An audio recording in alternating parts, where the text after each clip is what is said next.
सेवाभाव, स्वच्छता व शिस्तबद्ध नियोजनाचं जिवंत उदाहरण म्हणजे शेगावचं श्री गजानन महाराज संस्थान आणि विदर्भाची पंढरी म्हटलं जाणारं शेगाव. लाखो भक्तांचं श्रद्धास्थान असलेलं महाराजांचं समाधी मंदिर आणि मनाला तृप्त करणारा, मायेनं वाढला जाणारा महाप्रसाद आणि तोंडाला पाणी आणणारी खमंग शेगाव कचोरी. इथल्या प्रत्येक गोष्टीत भक्तिभाव, श्रद्धा आणि समाधान दडलेलं आहे.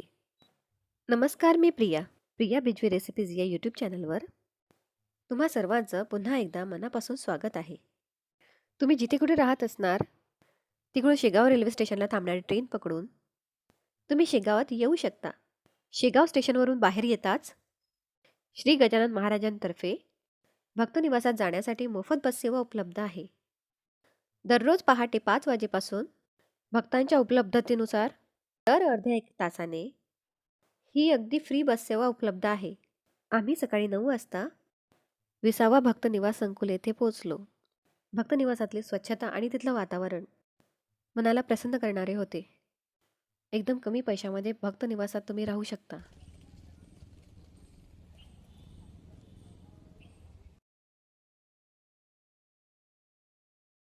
आणि आम्ही निघालो गजानन महाराजांच्या दर्शनाला.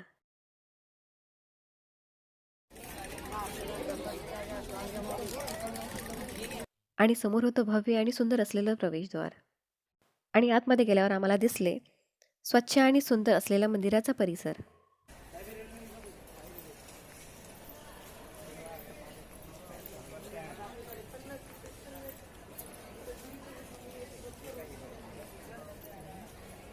मंदिराच्या आवारातच मोठे असे लॉकर रूम आहे. तुम्ही इथे तुमचं सामान सुरक्षित ठेवू शकता. आम्ही आमचं सामान लॉकर रूममध्ये ठेवलं आणि निघालो दर्शनाला महाराजांच्या. यावरून दिसूनच पडते की संस्थानाचं व्यवस्थापन किती चोख आहे. आणि लाखो भक्त येऊ शकेल दर्शनाला यासाठी खूप भला मोठा असा स्टँड एरिया बनवला आहे. भक्तांची कोणतीच असुविधा झाली नाही पाहिजे यासाठी संस्थानाने पिण्याच्या पाण्याची सोय, विनामूल्य जेवण व प्रसाधन गृहे ही सगळी व्यवस्था संस्थानाने करून ठेवलेली आहे.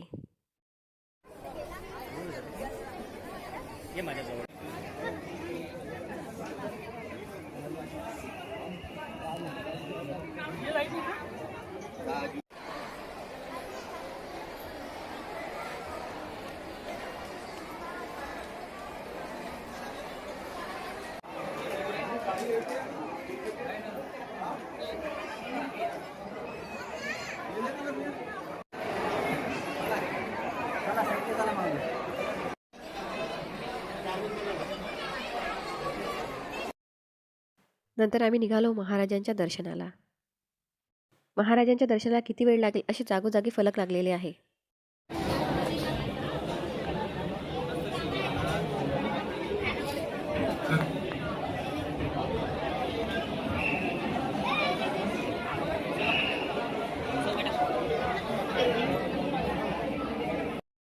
आणि 15 ते 20 मिनिटातच आम्हाला गजानन महाराजांचे दर्शन घडले.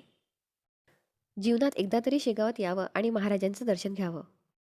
हा अनुभव शब्दात सांगता येणारा सारखा नाहीये. महाराजांचे दर्शन घेतल्यानंतर आम्ही मंदिरातून बाहेर निघालो आणि थोड्याच अंतरावर होतं महाप्रसादालय. येथे विनामूल्य पोटभर सात्विक जेवण भक्तांना दिले जाते. फळभाजी, डाळ, पिठले, गुळाचा शिरा, पोळी, भात असा आम्ही प्रसाद घेतला आणि जेवण खूप छान होतं. नंतर आम्ही निघालो मंदिराच्या बाहेर. रस्त्याच्या दोन्ही बाजूला खूप सारे असे दुकानं लागले होते आणि घरच्या देवासाठी थोडंसं सामान घेतलं.